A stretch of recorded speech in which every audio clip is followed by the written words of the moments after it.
Assalamualaikum warahmatullahi wabarakatuh. Alhamdulillahilladzi an'amana bi ni'matil iman wal islam. Wa nusallim ala khairil anam Sayyidina Muhammadin wa ala alihi wa sahbihi ajma'in, amma ba'd. Allahumma salli ala Sayyidina Muhammad. Pertama-tama, marilah kita panjatkan puja dan puji syukur kita kehadirat Allah Subhanahu wa taala, yang mana pada kesempatan kali ini kita masih diberikan nikmat sehat wal afiat, nikmat panjang umur, nikmat iman dan nikmat Islam, serta nikmat kita masih dipertemukannya kembali di bulan suci Ramadan.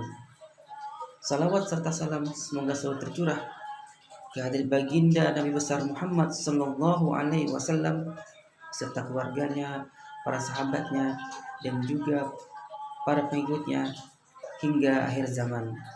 Dan semoga kita termasuk mendapatkan syafaat dari beliau. Amin amin ya rabbal alamin. Ayah, bunda, dan anak-anakku yang dirahmati Allah Subhanahu wa taala.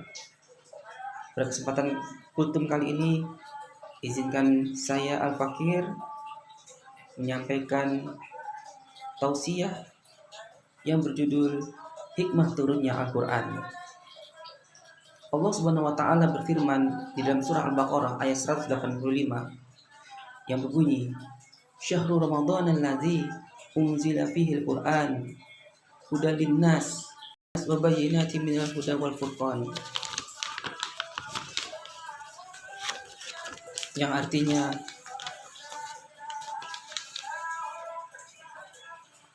bulan Ramadan adalah bulan yang di dalamnya diturunkan Al-Quran sebagai petunjuk dan penjelasan-penjelasan mengenai petunjuk itu, dan pembeda antara yang benar dan yang batil.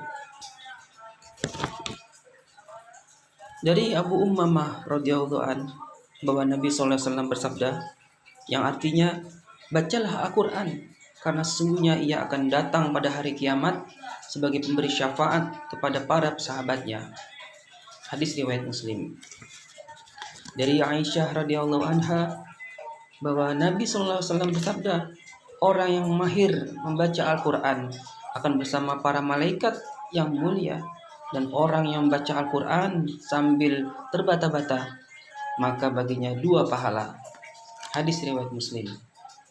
Ayah, bunda, serta anak-anakku yang dirahmati Allah Subhanahu wa taala.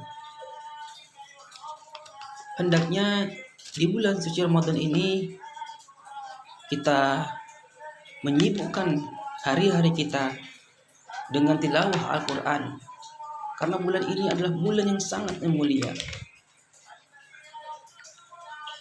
Allah Subhanahu wa taala menurunkan kitab Al-Quran melalui perantara malaikat yang sangat mulia, yaitu malaikat Jibril alaihissalam.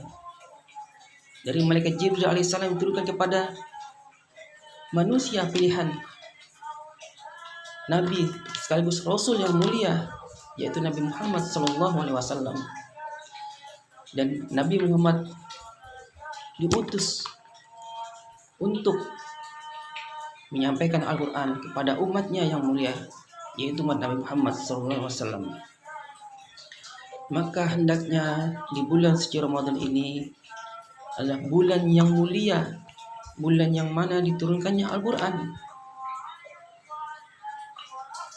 Turunnya Al-Quran adalah di malam yang mulia, yaitu Lailatul Qadar, yang mana malam itu adalah sama dengan malam 1000 bulan. Barang siapa yang beribadah, maka pahala yang sama dengan 1000 bulan yang Allah lipat gandakan. Ayah, bunda, dan anak-anakku serta pemirsa yang dirahmati Allah, Al-Quran diturunkan kepada Nabi Muhammad SAW secara berangsur-angsur, yaitu 22 tahun, 2 bulan, dan 22 hari. Selama itulah Al-Quran turun berangsur-angsur. pada Nabi Muhammad SAW. Al-Quran memiliki jumlah 30 juz, 114 surat dari mulai Al-Fatihah sampai surat An-Nas. Memiliki 6.600 lebih sekian ayat, dan itulah yang terkumpul di dalam satu mushaf Al-Quran. Al-Quran adalah sebagai pedoman, petunjuk bagi manusia agar selamat di dunia dan akhirat. Bahwa ketika Nabi Muhammad SAW di akhir hayat beliau sempat bersabda bahwa kutitipkan 2 perkara yang mana apabila kalian berpegang pada 2 perkara tersebut, maka kalian tidak akan tersesat di dunia dan di akhirat, yaitu kitabullah dan hadis. Ayah bunda, anak-anakku yang dirahmati Allah Subhanahu wa taala. Di bulan suci Ramadan ini, selain ibadah puasa yang wajib kita lakukan, selayaknya kita juga banyak-banyak membaca Al-Quran. Kita harus khatamkan Al-Quran. Kita niatkan untuk menghatamkan Al-Quran di bulan suci Ramadan ini. Yang mana ketika para sahabat di zaman Rasulullah ada yang menghatamkan 10 hari khatam di bulan suci Ramadan. Bahkan ketika di hari atau di bulan suci Ramadan, banyak para sahabat yang menghatamkan hingga 3 hari khatam Al-Quran. Dan Rasulullah SAW ketika di hari biasa bisa menghatamkan 1 kali dalam sehari, dan di akhir hayat beliau didatangi oleh malaikat Jibril untuk membacakan Al-Quran, dan Nabi SAW bisa menghatamkan sehari sebanyak 2 kali khatam. Subhanallah, itulah kemuliaan dari Al-Quran. Hendaknya Al-Quran ini kita jaga, kita pelihara, kita hafalkan dan kita amalkan dalam kehidupan kita sehari-hari. Untuk anak-anakku, sebaiknya ketika kita ingin membaca Al-Quran, ada adab-adab tertentu yang harus kita jaga. Beberapa adab-adab ketika kita ingin membaca Al-Quran. Yang pertama, kita harus luruskan niat, yang mana semata-mata kita ingin mendapat ridho dari Allah Subhanahu wa taala.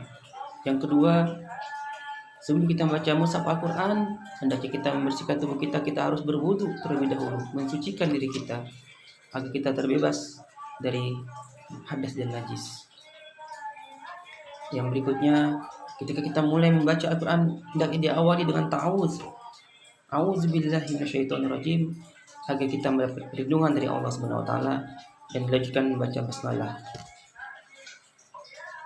Dan bacalah Al-Quran itu dengan perlahan dan dengan tartil, memenuhi kaidah-kaidah ilmu tajwid dan hukum bacaan lainnya. Nah, itulah beberapa hal adab-adab di mana kita ketika ingin membaca Al-Quran. Jadi anak-anakku, ya, ketika kita ingin membaca Al-Quran, kita jaga Al-Quran. Jangan Al-Quran kita terletakkan di sembarang tempat, apalagi di bawah kaki kita. Tidak boleh, ya, tidak boleh. Jangan melakukan Al-Quran dengan sembarang. Jagalah ia, tempatkanlah dia ke tempat yang tinggi. Baiklah ayah bunda dan anak-anakku, itulah sedikit kultum yang dapat saya sampaikan. Semoga bermanfaat. Kurang lebihnya mohon maaf. Billahi taufiq wa hidayah. Wal afu minkum. Wassalamualaikum warahmatullahi wabarakatuh.